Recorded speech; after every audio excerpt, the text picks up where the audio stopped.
네, 반갑습니다. 오늘은 7월 5일입니다.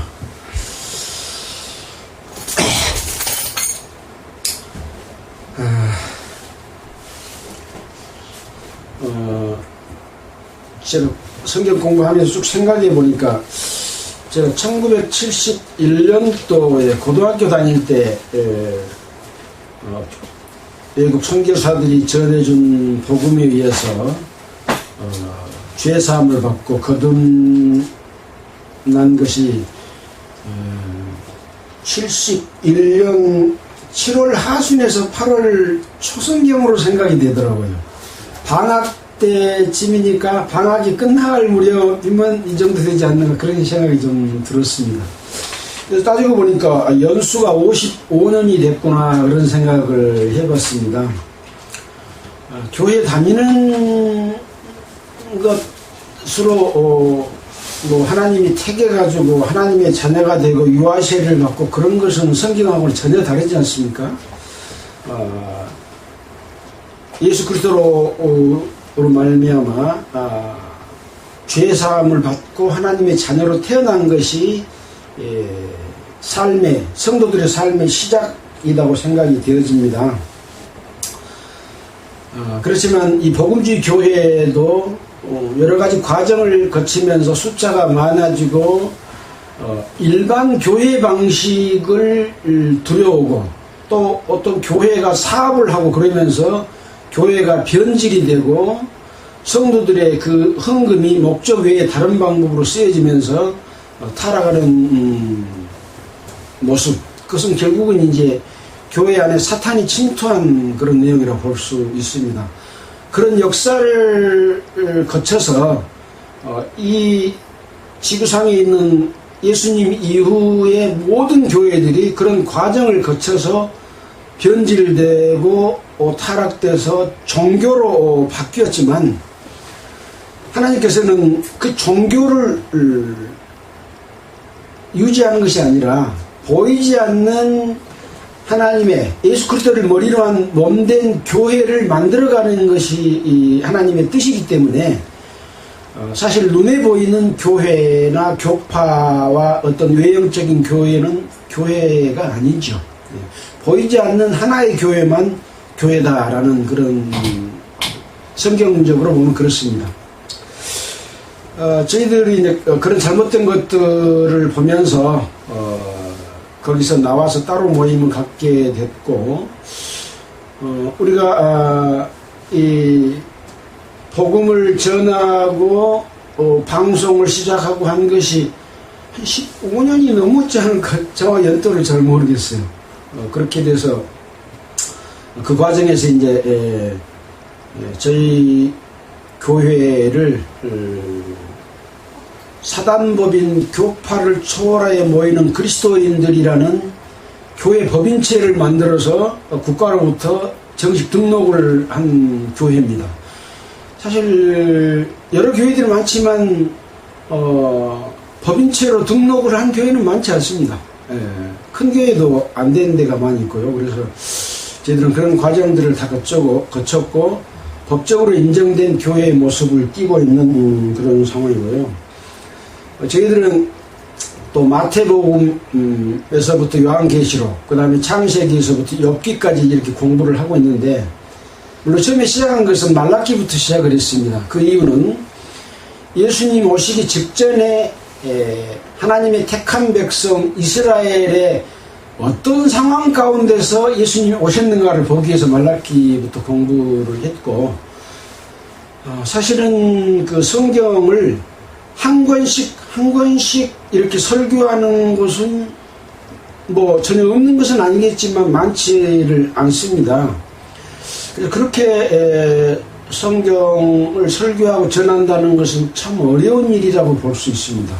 왜냐하면 같은 내용들이 반복되기도 하고 계속 연속되어지기 때문에 또 모든 성경을 다 살펴봐야 되는 부분이기 때문에 또 신학적으로 배운 사람들도 미처 다 깨닫지 못한 부분이 있을 수가 있습니다.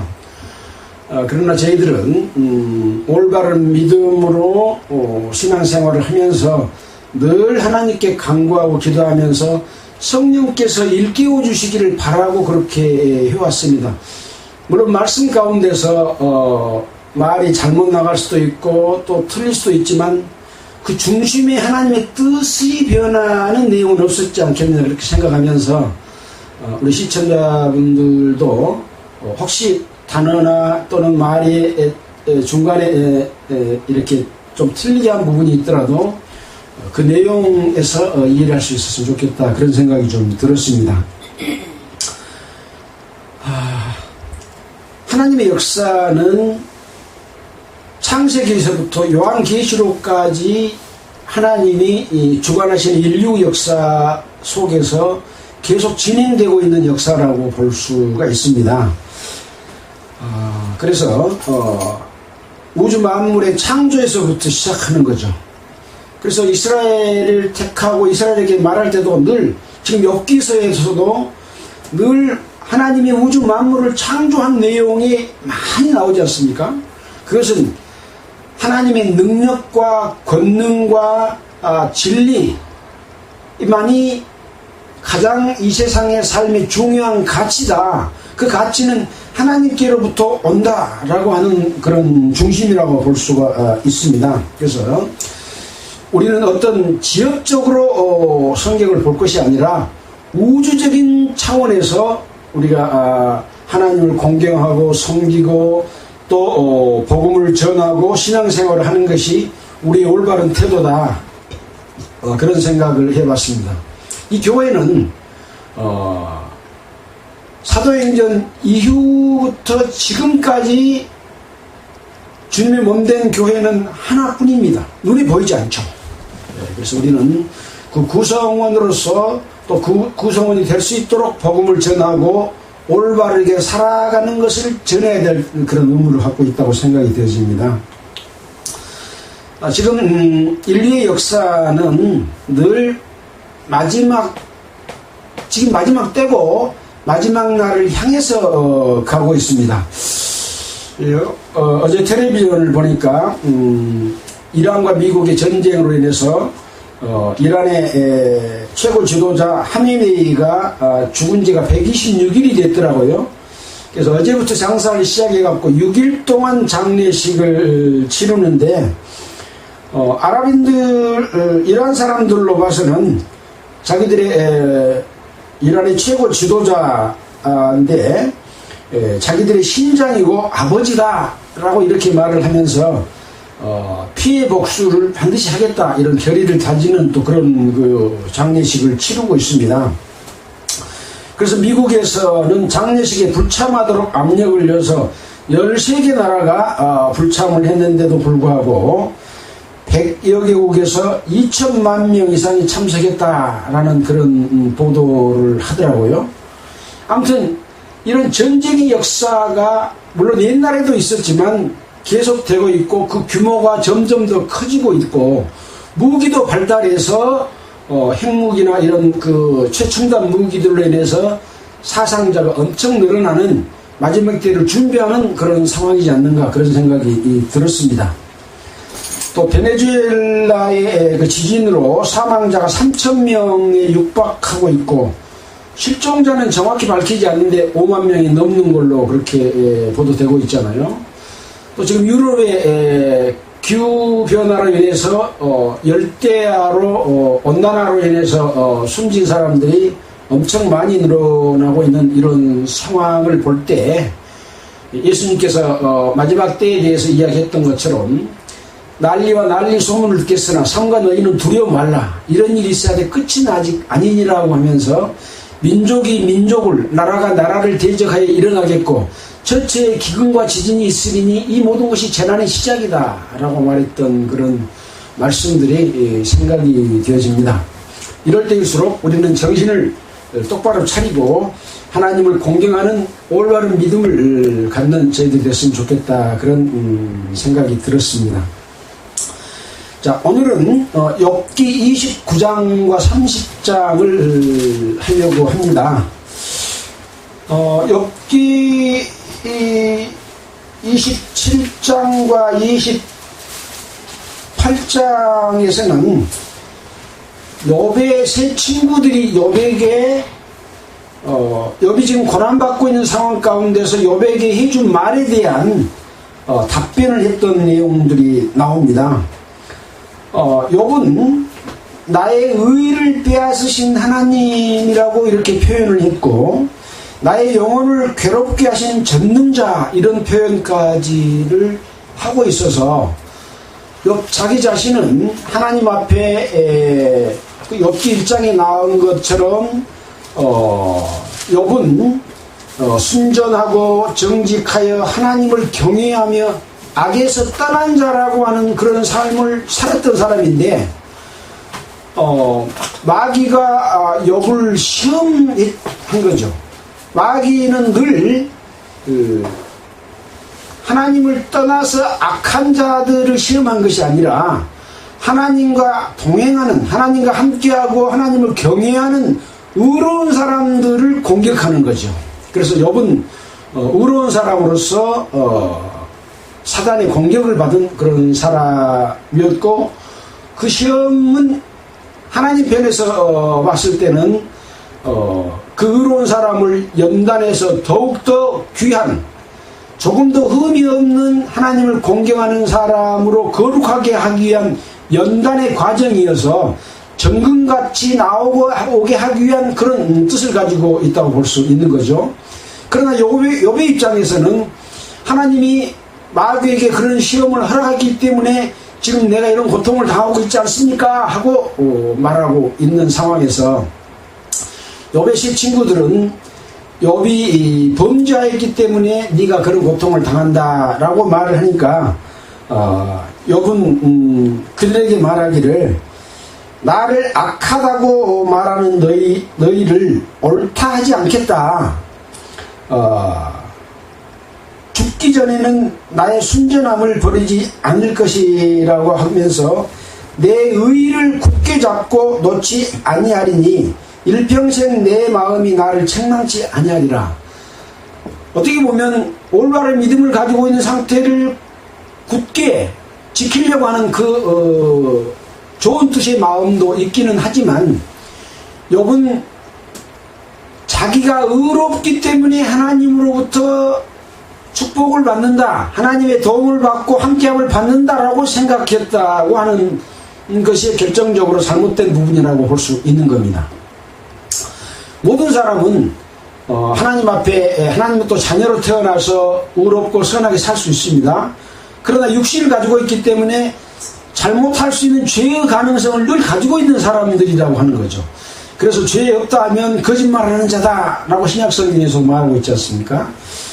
그래서 내가 뭘 잘해서 하나님이 나를 구원해주고 축복해주는 것이 아니라 순수한 하나님의 은혜로서, 하나님의 뜻에 의해서 사랑이 베풀어졌고 그 은혜를 입은 것이다.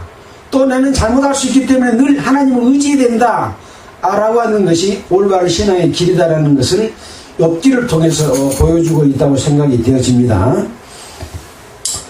자, 28장에서는 은과 금과 남보석, 사금, 정금, 수만호, 황금, 또 홍보석, 황옥과 같은 귀한 보물들이 어떻게 만들어지고 어떻게 귀하게 여겨지는지를 이야기하면서 이것보다 더 귀한 것은 지혜와 명철인데, 지혜와 명철이 무엇이냐, 어디서부터 나오냐 하고 욥은 의문을 던지면서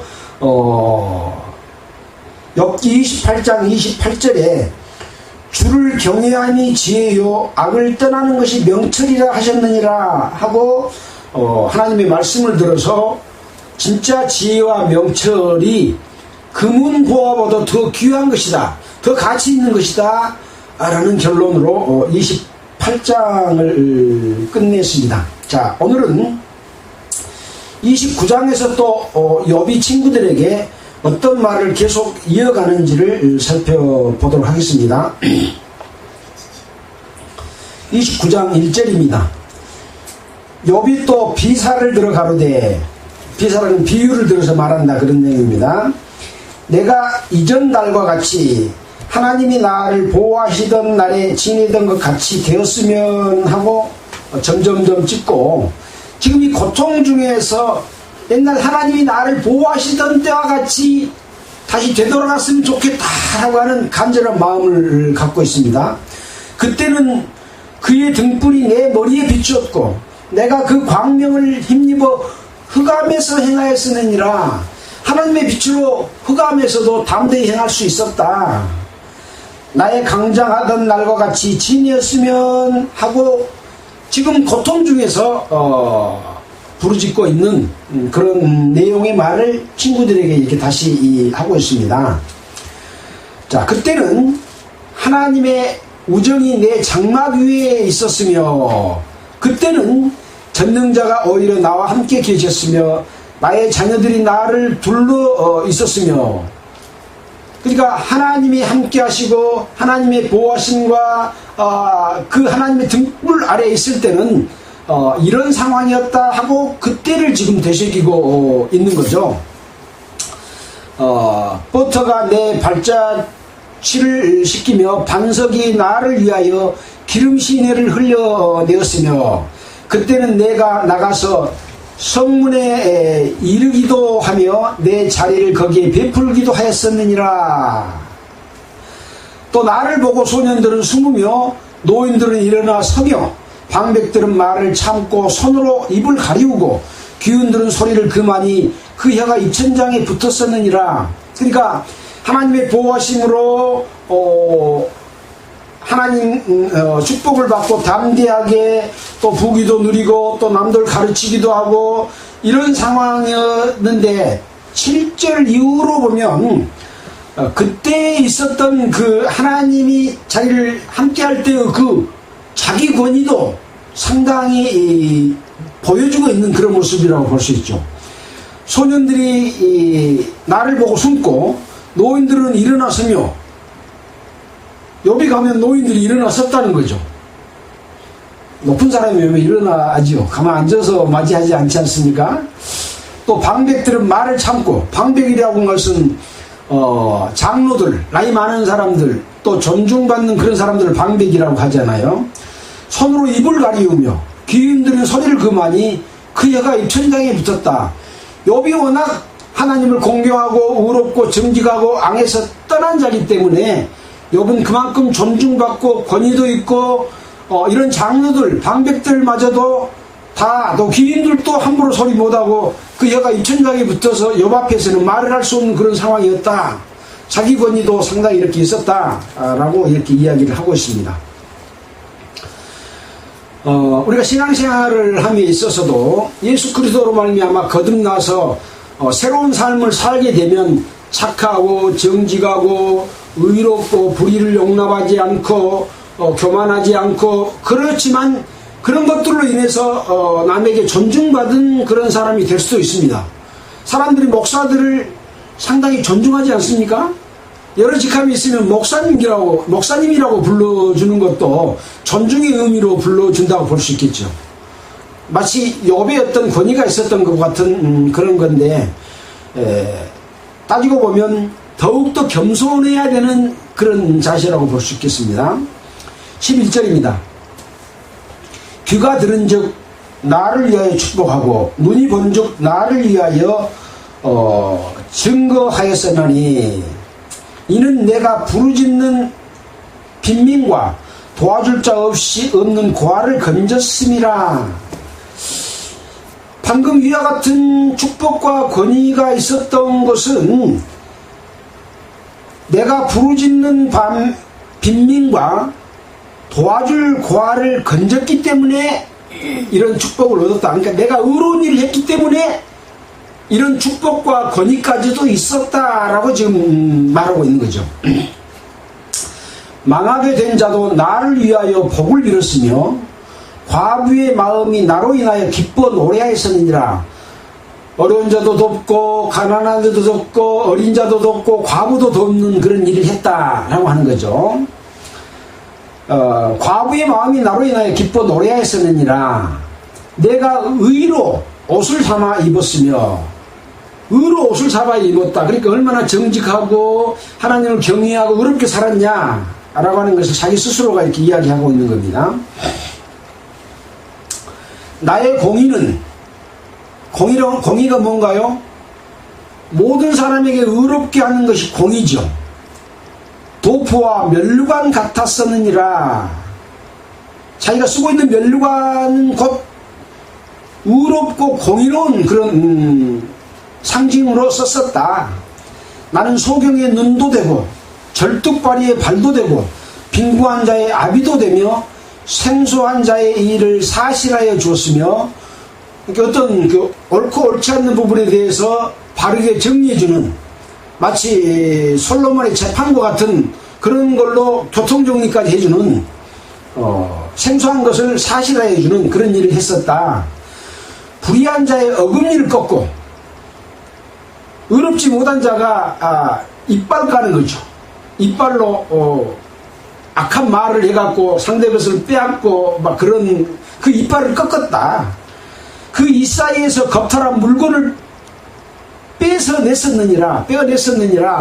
그게 얼마나 그냥 자기 자신의 부로 만족하지 않고 남이 피해를 당하는 것도 보호해주고 악한 자에게서 도로 뺏어서 되돌려주는 그런 올바른 삶을 살았던 자다라고 욥은 자기 자신에 대해서 이렇게 설명을 하고 있었습니다. 이런 것으로 말미암아 내가 하나님으로부터 축복을 받았다라고 하는 것을 지금 역설하고 있는 거죠. 자, 18절입니다.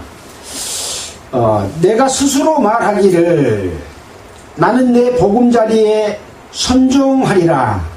그러니까 이렇게 살았기 때문에 나는 내가 내 집에서 내 잠자리에서 조용한 가운데 죽을 것이다, 편안하게 죽을 것이다 라고 자기 죽음까지도 이렇게 말을 하고 있습니다.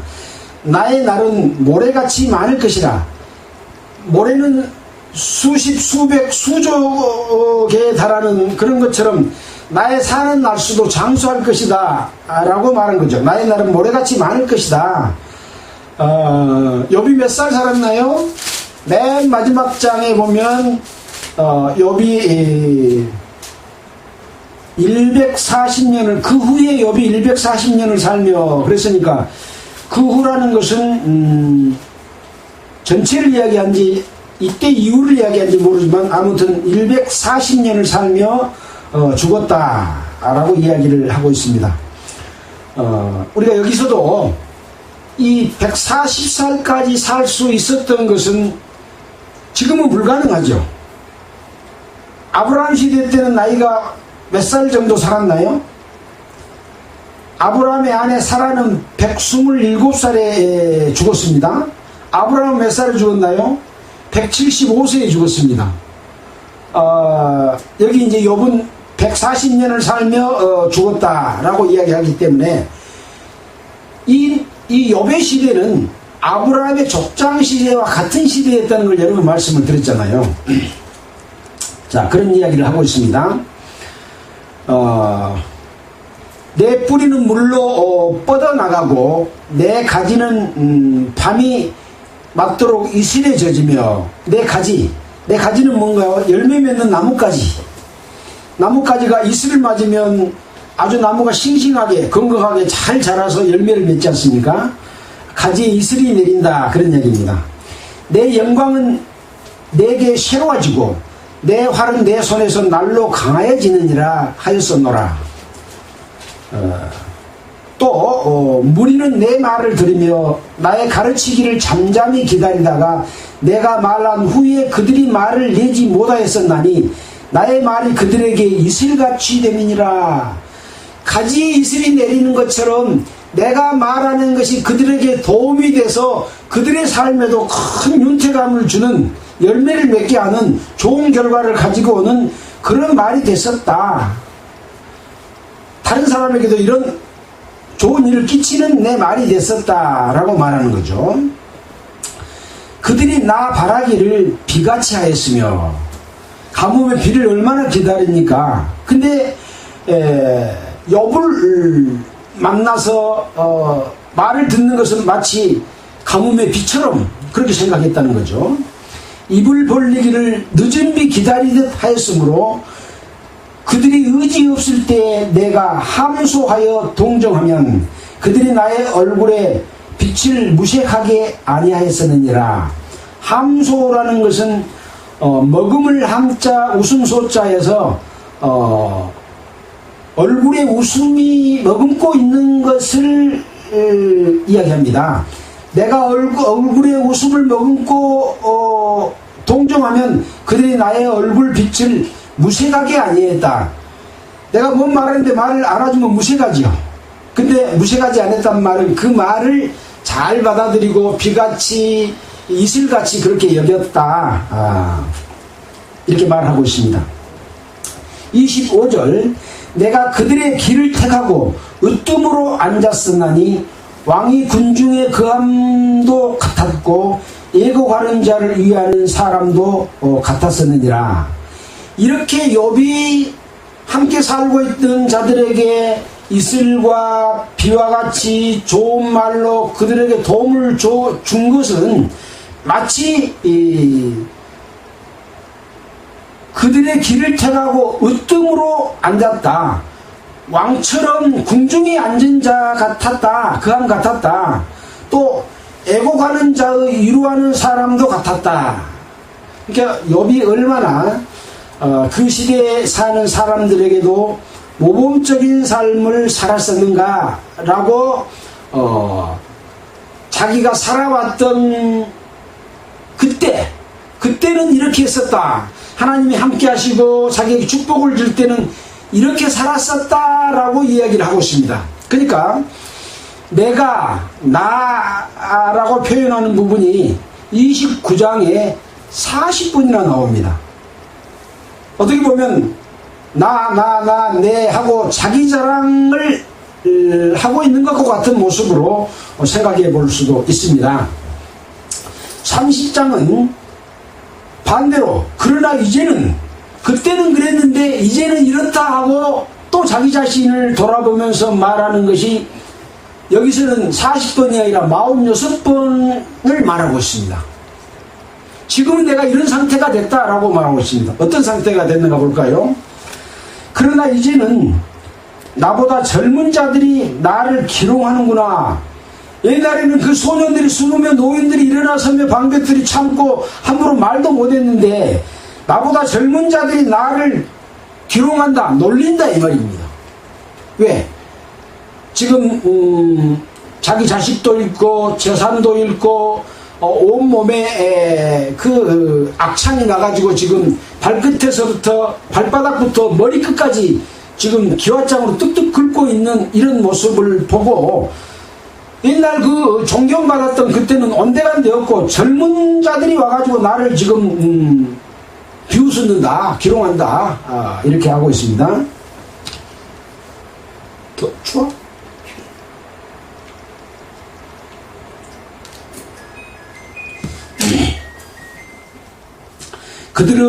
아비들은 나의 복 위에 나의 양떼 지키는 개 중에도 둘만하지 못한다니라. 그 젊은 자들의 아버지는 내가 볼 때는 욥이 볼 때는 양떼 지키는 개 중에도 있게 하지 못할 만큼 별 볼 일 없는 자들이었다. 양떼가 개를 몰고 양떼를 지키지 않아요? 근데 그것도 지키지 못할 만큼만 그런 사람들이 지금 아버지였다. 그런 얘기죠. 그들은 장년의 기력이 쇠한 자니 그 손의 힘이 내게 무엇이 유익하랴. 지금 그들이라고 하는 것은 지금 이 젊은 자들이 욥을 기롱하는 자, 또 그들의 아버지, 이런 자들을 통틀어서 지금 그들 그러면서 이야기하고 있습니다. 어떻게 보면 이 그들이라고 하는 것은 어떤 자들인가 한번 생각을 해본다면 욥을 비난하고 욕하고 욥에 대해서 가치 평가를 절하는 그런 사람들이라고 할 수 있죠. 지금 누가 욥을 고난을 주고 욥을 시험하고 있습니까? 마귀가 시험하고 있잖아요. 어떻게 보면 마귀가 시험하고 있는 것이 동조해서 봐라, 네가 네 잘못으로 이렇게 처벌받는다라고 마귀 편에서 지금 욥을 비난한 것과 같은 그런 사람이라고 볼 수도 있지 않을까라는 생각이 들었습니다. 좀 더 살펴보도록 하겠습니다. 그들은 곧 궁핍과 기근으로 파리하며 캄캄하고 거친 들에서 마른 흙을 씹으며 떨기나무 가운데서 짠 나물로 꺾으며 뱃살이 뿌리로 식물을 삼느니라. 아주 궁핍하고 배고프고 파리하고 캄캄하고 거친 들에서 흙을 씹고 떨기나무 가운데서 짠 나물로 꺾으며 뱃살이 뿌리로 식물을 삼으니까 얼마나 비참하고 어려운 가운데 있는 자들이냐, 그런 자들이다, 이런 거죠. 식물을 삼느니라. 무리는 도적을 외침같이 그들에게 소리 지르므로 그들은 사람 가운데서 쫓겨나서 침침한 골짜기와 흙구덩이와 바위 구멍에 살며 떨기나무 가운데서 나귀처럼 부르짖으며 가시나무 아래 모여 있느니라. 형편없는 사람들이죠. 그런 자들, 그들을 무리는 도적이다 라고 외쳐서 그들은 도망가가지고 침침한 골짜기와 흙구덩이 바위 구멍에서 살고 있는 자들이다 라고, 그렇게 말을 듣는 자들이 지금 나를 이렇게 비난하고 있다, 기롱하고 있다, 이런 말을 지금 하고 있습니다. 8절입니다. 그들은 본래 미련한 자의 자식이요 비천한 자의 자식으로 고토에서 쫓겨난 자니라. 그들은 본래 미련한 자의 자식이다. 지혜는 누구로부터 옵니까? 지혜의 곳은 어디냐? 하나님께로부터 오며 하나님을 공경하는 것이 지혜고 악을 떠나는 것이 명철이라고 했잖아요. 지혜의 곳, 하나님으로부터 온 자들이 아닌 반대는, 지혜의 반대는 미련한 자지요. 그들은 본래 미련한 자의 자식이다. 비천한 자의 자식으로 고토에서 쫓겨난 자니라. 고토가 뭔가요? 고자는 연고 고자를 쓰고 그러니까 흑토자를 쓰니까 연고 고자, 고향, 자기가 태어나서 자라고 추억이 있는 곳을 고향이라고 그러잖아요. 고토는 마치 고향과 같은 그런 곳입니다. 고토에서 쫓겨난 자다. 이스라엘 백성들이 가나안 땅에 들어갈 때 그 고토에서 살고 있는 자, 그 가나안 땅은 어떤 땅인가요? 가나안 땅은 모세가 그 떨기나무 아래에서 불빛을 받던 땅이고 아브라함이 하나님으로부터 받은 땅이어서 거룩한 땅, 하나님이 거하실 처소, 성소가 가나안 땅입니다. 근데 그 고토에 살고 있는, 원래 살고 있던 7 족속은 하나님을 공경하는 자들이 아니라 미련한 자들이고 우상을 섬기고 다른 신을 섬기고 여러 잡신들을 섬김으로 말미암아 그 땅을 더럽게 만드는 자들이었기 때문에 이스라엘 백성들이 가나안 땅에 들어가서 그 7 족속을 다 진멸시키라고 했던 그런 자들인 거죠. 그러니까 지금 이 욥의 시대는 가나안 땅 시대가 아니라 그 이전의 시대이기 때문에 너희는 고향에서도 쫓겨나는 그런 자들이다. 마치 이스라엘 백성들이 하나님의 그 성소로 들어갈 곳에서 쫓겨난 일과 같은 자들이다라고 생각해 볼 수 있는, 어떻게 보면 마귀 편에 있는 하나님을 공경 자체를 모르는 미련한 자들이 지금 나를 그렇게 기롱하고 있다, 이런 표현으로 볼 수가 있겠습니다. 자, 9절입니다. 이제는 내가 그들의 노래가 되며 그들의 조롱거리가 되었고, 지금 욥을 향해서 계속 조롱하고 욥을 향해서 노래하는데 비웃는 노래죠. 그들은 나를 미워하여 멀리하고 내 얼굴에 침뱉기를 주저하지 아니하나니 이는 하나님이 내 주를 늘어지게 하시고 나를 공곡케 하심에 무리가 내 앞에서 굴레를 벗었습니다. 그동안에는 하나님이 나와 함께 계시고 내가 축복받았을 때는 나의 굴레 아래 딱 얽매여서 말 한마디도 제대로 못했던 자들이 하나님이 내 줄을 느슨하게 하니까 굴레가 풀어졌죠. 또 나를 공곡해 하나님께서 하심에 내 앞에서 굴레를 벗었기 때문에 너희들이 나를 조롱하고 나를 노래하고 침뱉기를 주저하지 않는다. 이것은 다 하나님이 나에게 주신 그런 고난이다라고 지금 이야기를 하고 있습니다. 그 낮은 무리가 내 우편에서 일어나 내 발을 밀어뜨리고 나를 대적하여 멸망시킬 길을 쌓으며 도울 자 없는 그들이 내 길을 헐고 내 재앙을 재촉하는구나. 성을 크게 파괴하고 그 파괴한 가운데로 몰려 들어오는 것 같이 그들이 내게로 달려드니 놀람이 내게 임하는구나. 그들이 내 영광을 바람같이 보니 내 복록이 구름같이 지나갔구나.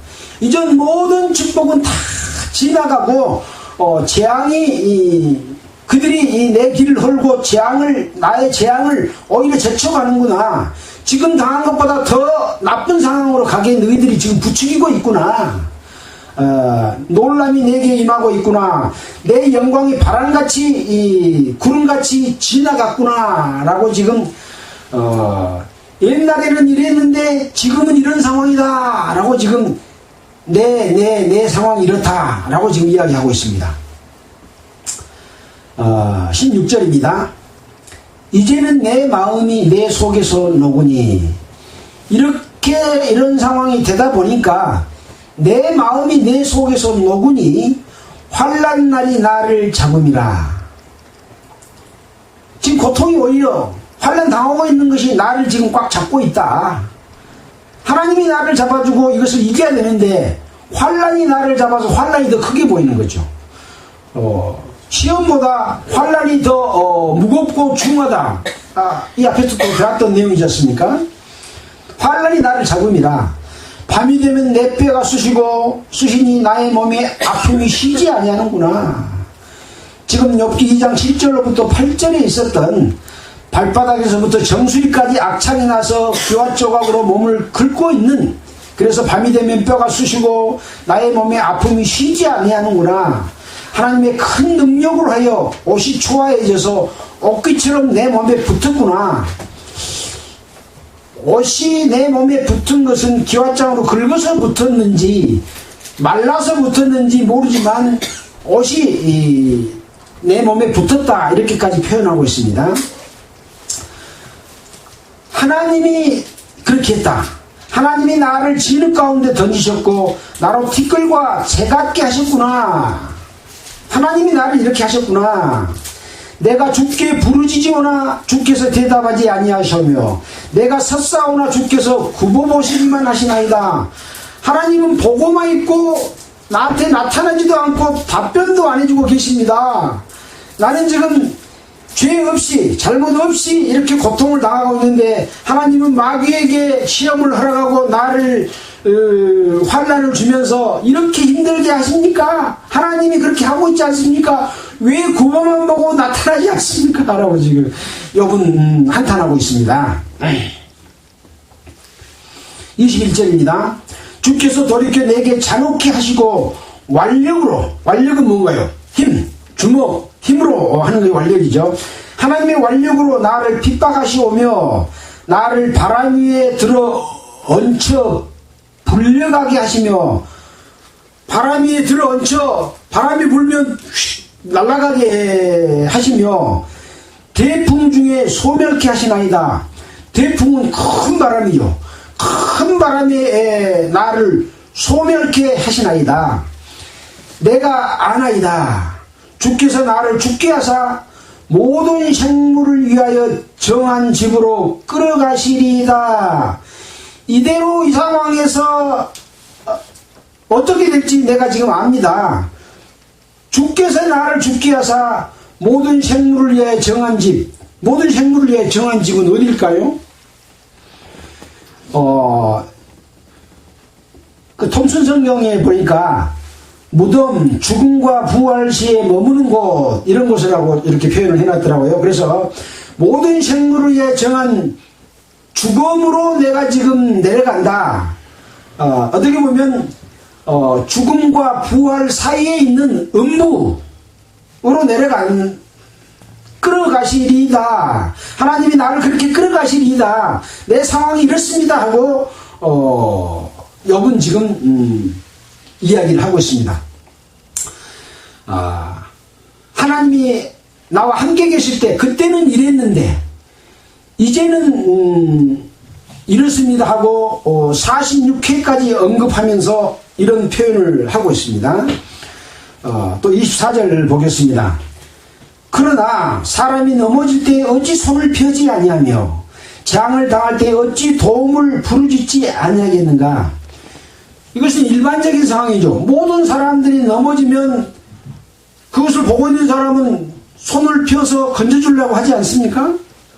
또 재앙을 당할 때 어찌 도움을 요청하지 않겠습니까?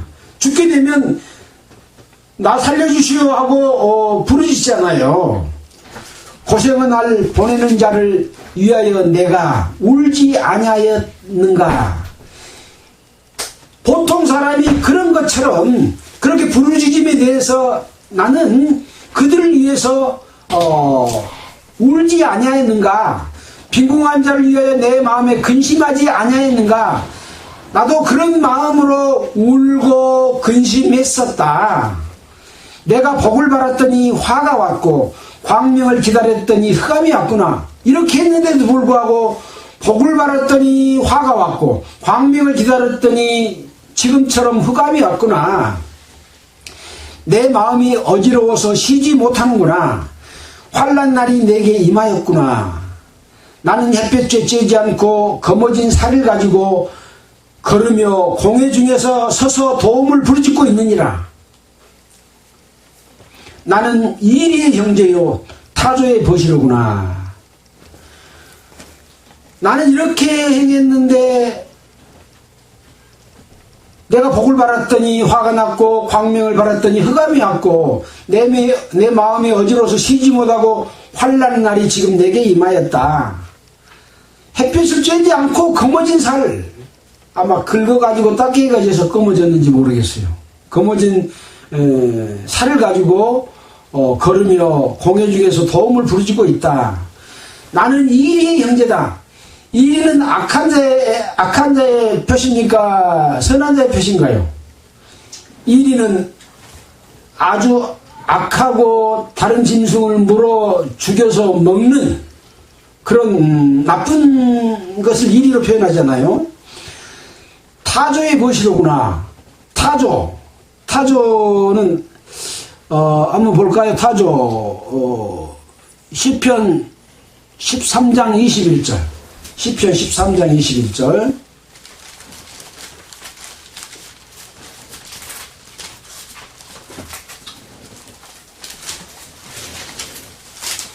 (13편) 13편이에요 이거?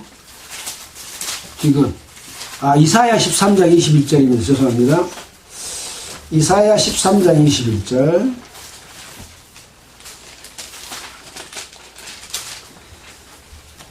오직 들짐승이 거기 엎드리고 부르짖는 짐승이 그 가옥에 충만하며 타조가 거기 깃들이며 들량이 거기 뛸 것이요 그 궁성에는 시랑이 부르짖을 것이요 화려한 전에는 들깨가 울 것이라. 그의 때가 가까우며 그의 날이 오래지 아니하리라. 여기는 이제 아모스가 바벨론에게 경고하는 내용으로서 아주 악한 자들이 바벨론에서 이렇게 할 것에 대한 부분으로서 타조가 거기 깃들며 들량 또 시랑은 아까 말한 늑대 개, 들깨 이런 걸 시랑이라고 하지 않습니까? 그런 것과 동일하게 지금 나타내고 있는 모습을 볼 수가 있습니다. 그래서 여기 타조가 거기 벗이라고 하는 것은 아주 악한 상황에서 지금 욥이 처해 있는 것을 지금 말하고 있습니다. 내 가죽은 검어져서 떨어졌고 내 뼈는 열기로 하여 탔구나. 내 수금은 애곡성이 되고 내 피는 애통성이 되었구나. 그래서 이런 모든 상황 가운데서 고통 중에 있다. 대개 수금으로서 하나님께 감사하는 연주를 하고 노래를 부르고 그랬잖아요. 근데 이 수금이 애곡송, 나의 슬픔을 노래하는 노래가 되었다.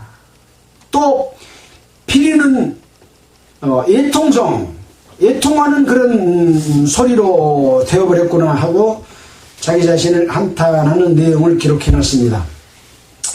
31장에서도 계속해서 이런 어려움을 당하고 있는 내용에 관해서 기록을 하고 있고, 이제 32장에서는 엘리후가 이런 말을 하고 있는 욥에게 노하는 내용이 나와 있고, 엘리후가 말한 이후에 이제 38장에 가서 여호와께서 욥에게 말하는 내용이 나오고 결론이 지어집니다. 어떻게 보면 욥의 세 친구들이 한 말과 달리 엘리후는 이것을 총정리해서 욥의 잘못들을 지적해 주는 것 같은, 그래서 우리에게 교훈을 주는 그런 내용이라고 생각이 되어집니다. 자, 오늘은 30장까지 하고 31장도 이어서 다음 주에 계속 하도록 하겠습니다. 여러분도 미리 한번 읽어보시고 욥이 당하는 고통, 또 성도들이 이 세상에 살아가면서 겪은 수많은 어려움과 고통들, 육신적인 고통도 있고 정신적인 고통도 있고 또 제3자로부터 당하는 아무튼 성도로 살아가는 데 있어서 모든 핍박들은 다 이 욥이 당하는 고통과 같은 거라고 볼 수 있어서 우리가 어떤 하나님의 마지막 위로를 얻게 될지 그런 마음으로 좀 미리 읽어보시면 좋겠다는 말씀을 드리고 마치도록 하겠습니다. 기도드리겠습니다. 하나님 아버지 감사합니다. 욥은 순전하고 의롭고 하나님을 경외하는 그런 자였지만 마귀가 이 의로운 하나님을 공경하는 욥을 시험함으로 말미암아 고통 중에 있고 그 고통 중에 하나님께서 이렇게 자기 자신의 고통을 줬다고 말하며 하나님을 만나서 그 답을 찾기를 원하고 있는 상황에서 욥의 친구들은 욥이 죄를 졌기 때문에 그렇다라고 하는 내용들에서 욥은 그것을 인정하지 않는 그런 상황입니다. 예수 그리스도를 믿고 하나님의 자녀로 태어난 사람들은 예수를 믿음으로 말미암아서 이 세상 사람들로부터 마귀로부터 수많은 시험과 고통과 유혹에 휩쓸리게 됩니다. 그래서 담대히 이길 수 있는 힘을 또 욥기서를 통해서 배울 수 있도록 주님 축복하여 주시옵소서. 이 모든 말씀을 우리를 권해주신 예수 그리스도의 이름으로 기도드렸습니다. 아멘. 찬송가는 519장 하겠습니다.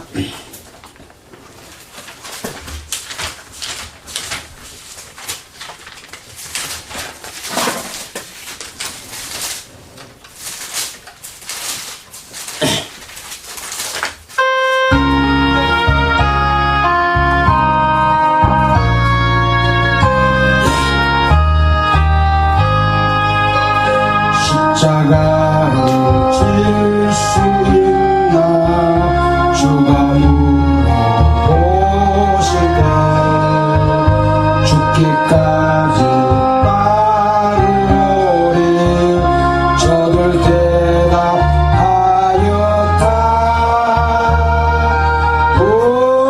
우리의 심령 주의 것이니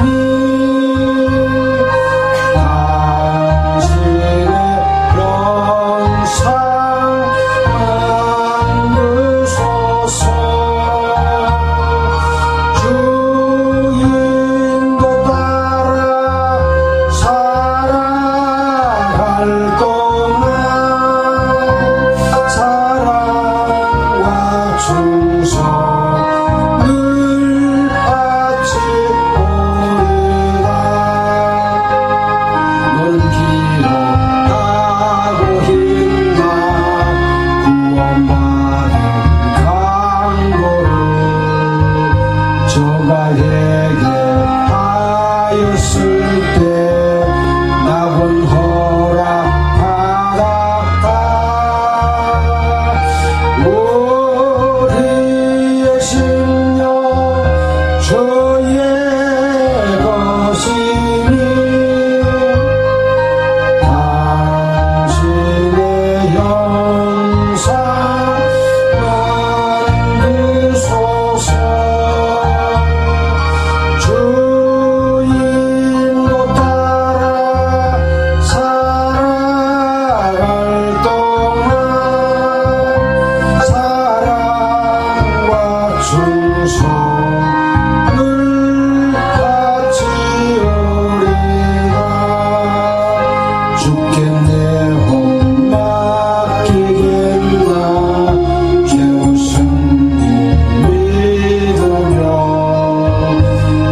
만드소서.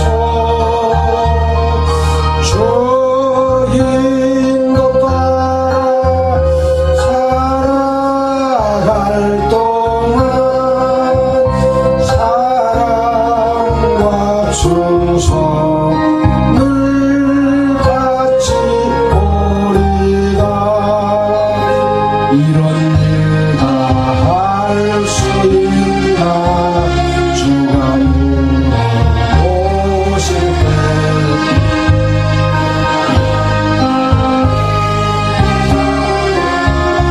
손끝 대답하리라.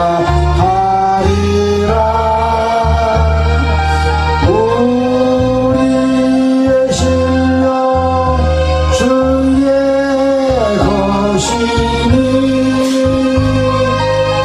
당신의 영상 만드소서.